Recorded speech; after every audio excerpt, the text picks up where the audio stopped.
সংবিধান সংস্কার কমিশন তাদের সুপারিশমালা পেশ করেছে। এ ব্যাপারে নানা আলোচনা পর্যালোচনা চলছে। আপনার একজন দর্শক হিসেবে জানতে চাই, আপনার এই বিষয়ে মূল্যায়ন কি? ধন্যবাদ প্রিয় দর্শক।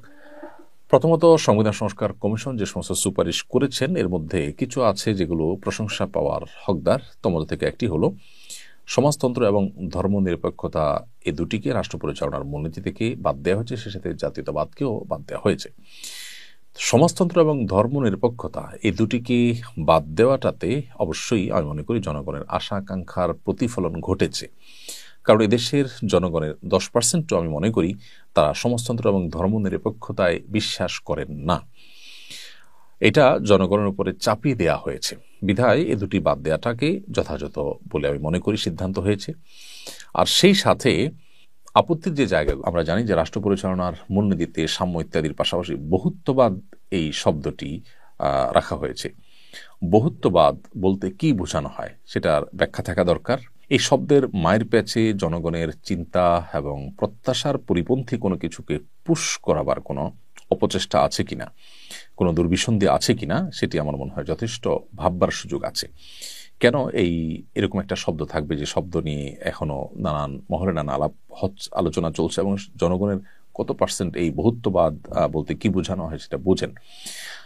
আমার মনে হয় এই শব্দটাকে বাদ দিয়ে এখানে যদি কোনো দুর্বিসন্ধি না থাকে তাহলে সেক্ষেত্রে মানুষের সংশয় সন্দেহ এটা দূর করবার জন্য অন্য কোনো শব্দ, সহজবোধ্য কোনো শব্দ যেটি আসলে খুব বেশি ব্যাখ্যা করার প্রয়োজন হয় না সেরকম শব্দ থাকা উচিত, অথবা এই শব্দের ব্যাখ্যা করা দরকার, ব্যাখ্যা থাকা উচিত যে এখানে বহুত্ববাদ বলতে কি বোঝানো হয়।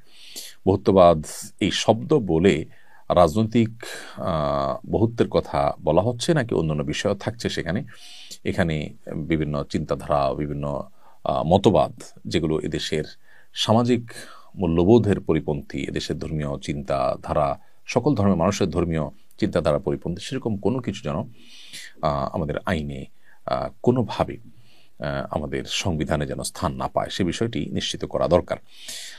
সেই সাথে ধর্মীয় এবং সামাজিক মূল্যবোধ পরিপন্থী কোনো আইন যেন না হয় সে বিষয়টিও সংবিধানে উল্লেখ থাকা দরকার। কারণ হলো এদেশের মানুষ ধর্মপ্রাণ, অতএব আমরা শুধু ইসলামের কথাই এখানে বলছি না, সকল ধর্মের মানুষের ধর্মীয় এবং এদেশের যে সামাজিক মূল্যবোধ আছে সেটি যেন অক্ষুণ্ণ থাকে সে বিষয়টি সুস্পষ্টভাবে সংবিধান উল্লেখ থাকলে আমার মনে হয় সেটি হবে জনগণের আশা আকাঙ্ক্ষার প্রতিফলন এবং সেটি হবে সত্যিকারের গণমানুষের সংবিধান।